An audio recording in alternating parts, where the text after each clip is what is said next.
Hey everyone, it's Reclaimer here. Hope you're doing well. Today, we're going to be having a little bit of a short video introducing you to how I look at preparedness on my channel. So when I talk about preparedness, another word that you may associate with that or you hear with that is prepping.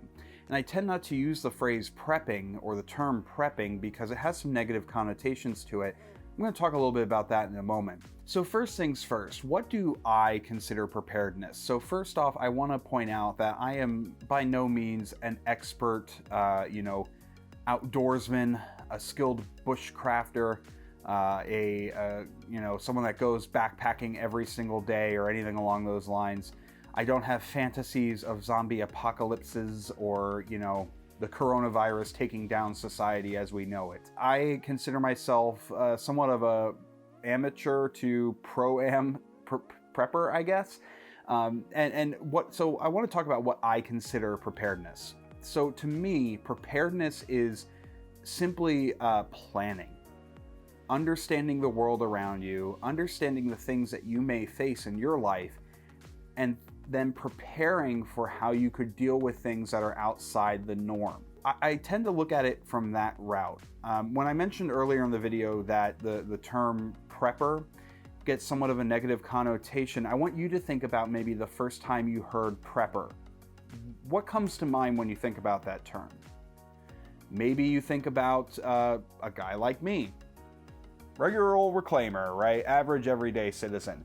But I know a lot of folks that don't think of that. They do think of folks that have conspiracy theories or delusions of the zombie apocalypse being a realistic and imminent threat. Folks that have a whole bunch of different armor plates on their Ford's F-150s and stuff like that because they feel like we're going to have an imminent, end of the world event that's going to be happening. So they need to armor plate their, half-ton pickup truck, right? And maybe that's an unpopular opinion. And I'm sorry if that's something that maybe offends someone out there, but I really want folks to understand that I think everybody, if you really want to think about it, everybody can be a prepper. Everybody should be a prepper. When you're thinking about preparedness and prepping, I really think that we should be focusing on things that are realistic that could happen in our lives. In my opinion, one of the number one things that average everyday citizen should be prepared for is a house fire. That's a realistic threat that faces you and your family because homes can catch on fire. Fire is a pervasive thing and it's a very damaging thing and it can happen quicker than you think. So do you know what to do if there's a fire in your home? If you have children, do your kids know what to do if a fire is at home? What about if there's a fire at home when you're not there and you have pets? Now, does that sound like some crazy thinking?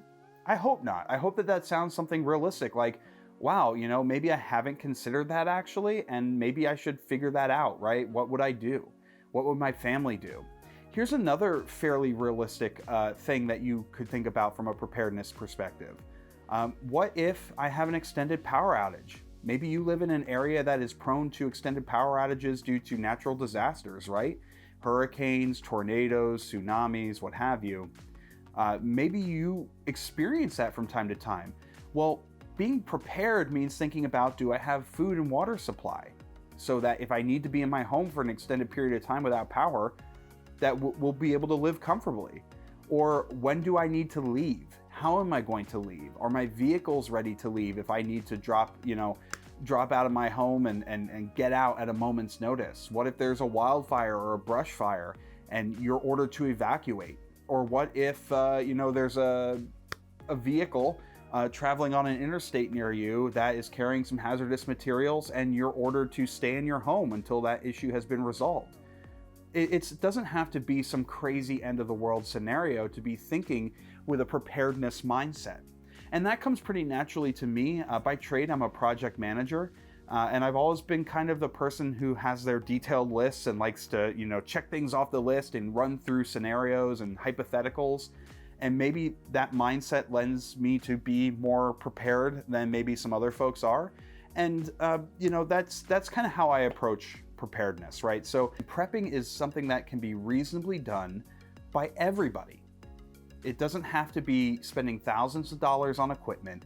It doesn't have to be building a bomb shelter outside your home or buying a cabin 500 miles away. I mean, you can certainly go to those extremes if you want to, and I'm sure many people out there have, and that's fine. But I want to start maybe this intro video demystifying does it mean to be prepared? What does it mean to be a prepper? What are some things that I should be prepared for or be focusing on? Some folks out there decide that the first thing that they need to do is go buy some guns and MREs and some knives, right? And they're like, I'm prepped now, right? I hope that's not anybody out there, but maybe it is. It's not really that, right? So think about like some of your most basic needs, right? The need to feel secure and loved and fulfilled in your work and in your home life, right? You can prepare for those needs. I talked before about, different scenarios where, maybe you have an extended power outage or a house fire. So when you start thinking about, well, how can I be prepared for that? You really want to start thinking about, how are my basic needs? So not just when I say me, I'm talking about myself, but for my, if I'm living with, a spouse or a roommate, or I have children or pets or family members, how can we be prepared to meet those basic needs? So some areas, as you start looking into this, if you're getting into preparedness, some of the things you want to start thinking about is focusing kind of more on yourself, right? Personal finance and personal finance preparedness, right? How am I doing with my bills? Do I have retirement funds? Do I have debt that I need to, do I have good debt or bad debt, right? What does that mean for me? How can I pay off my debts? How can I live comfortably, but within my means? And then use maybe excess funds to further my retirement funds or invest or have an emergency fund. An emergency fund is very important, right? That's one basic area, right? So when I talk about preparedness, one area you should be checking into is financial preparedness. Another area that you want to check into is your physical and mental well-being. That's another area of preparedness that we can all focus on. I am by no means a healthy person. I will be the first to admit that. I am overweight, I am out of shape, and I know that if it were a shit hit the fan scenario, I might have some pretty difficult time surviving because I'm out of shape and I'm overweight. But I can help prepare myself to get better with that, right? I can prepare myself for those scenarios by practicing good hygiene, by focusing on physical strength and well-being, getting rid of maybe bad habits that I have. I can focus on my mental well-being. How do I deal with stress? How do I deal with anxiety? Do I have good coping mechanisms? These are all things that we can all do. It doesn't sound that far-fetched, right? And that is one way that you can be a prepper and that you can be prepared. So we talked about financial preparedness, mental and physical preparedness, right? And then we start talking a little bit more about, I guess, more scenario-based preparedness, right? And one of the things, there's so many scenarios out there, I'm not gonna talk about them all in this video, but some things that I think you can do right now to get started is think about what are the most likely things that could happen to me or my family that would cause a disruption, right? Fire, power outage, natural disaster, shelter-in-place incident, right? Those are probably the most common ones. And then once you've identified some common things that could realistically happen, what could you do to minimize the potential issues from that scenario or prevent issues from happening because of that scenario, right? So we talk about different principles of risk management, right? So we talk about loss avoidance, loss prevention, loss reduction, right? So I have some things I can share that hopefully I can impart on you and help you demystify and maybe get over the whole prepper stigma and really help people feel comfortable identifying that way. I think the biggest thing you can expect out of my channel is that when I talk about these topics, I'm going to approach it from the fact that anybody can be a prepper. And being a prepper is not a bad thing.